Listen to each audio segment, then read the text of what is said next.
Hello friends, welcome back to my channel and welcome to a new video. আমি রিমা আর তোমরা দেখছো আমার channel রিমাস creativity.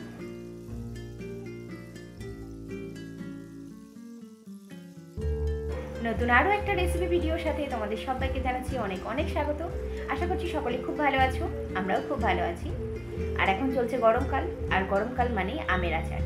আজকে টাইটেল আর thumbnail দেখে তোমরা তো বুঝেই গেছো আজকে রেসিপিটা কি নিয়ে। যখন মায়ের বাড়িতে ছিলাম তখন ওখানে কাঁচা আমের আচার বানিয়েছিলাম।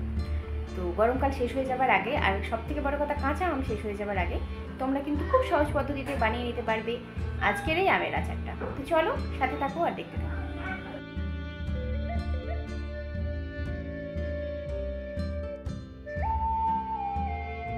আমের আচার বানানোর জন্য দেখো প্রথমে নিয়ে নিয়েছি এখানে 6টা আম।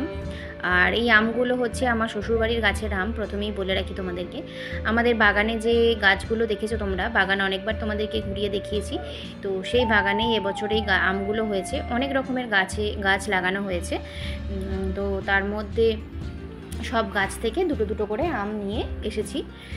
তার মধ্যে 2-4টে বৌদিদেরকেও দিয়েছি, আর বাকিটা আমরা আমের আচার বানাচ্ছি। আর হ্যাঁ, আম মাখা করেও কিন্তু খেতে ভুলিনি, আম মাখা করেও খেয়েছি এসে। আর বাকি কটা নষ্ট হয়ে যাবার আগে আমের আচার বানিয়ে নিচ্ছি। তো আমগুলো ভালো করে ধুয়ে নিয়েছিলাম, তারপরে দেখো ছালগুলোও ছাড়িয়ে নিয়েছি। আর এখনও পর্যন্ত কিন্তু এর এখনও বীজটা এখনও শক্ত হয়নি, এখনও কুশি কুশি মতনই রয়েছে। তো সেই জন্য সহজেই কেটে নেওয়া যাচ্ছে। আর কিছু কিছু আমের বীজ হয়ে গেছে আর কি। তো যাই হোক, আমগুলো আমার এখানে ছাড়ানো হয়ে গেছে, আমি ধুয়েও নিয়েছি ভালো করে। আর এদিকে দেখো একটা কড়াই চাপিয়ে দিয়েছি, কড়াইয়ের মধ্যে তেলের মধ্যে দিয়ে দিয়েছি বেশ কিছুটা 5 ফোড়ন।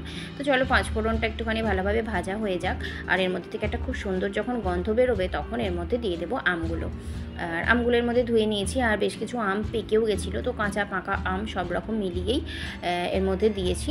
আর পাকা আমগুলো ভীষণই মিষ্টি ছিল, তো খুব একটা দিইনি, সবাই মিলে এও ভাগ করে খেতে খেতেই হয়ে গেছে। তো বেশ কিছুক্ষণ আমটা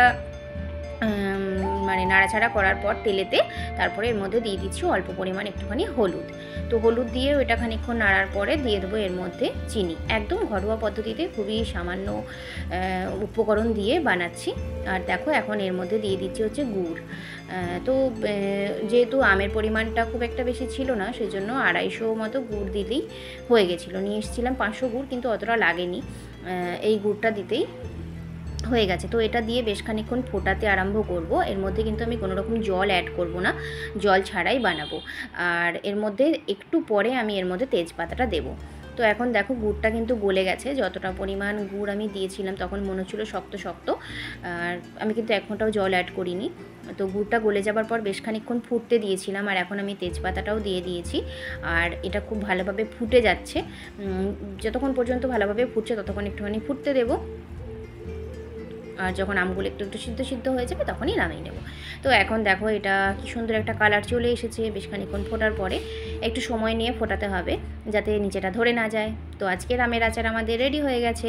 আশা করছি এই সহজ এবং অল্প উপকরণে বানানো আমের আচারটা তোমাদের সবাইকার খুব ভালো লাগবে। তো তোমরা কিন্তু রোদে দিয়ে এটা অনেক দিন পর্যন্ত খেতে পারবে।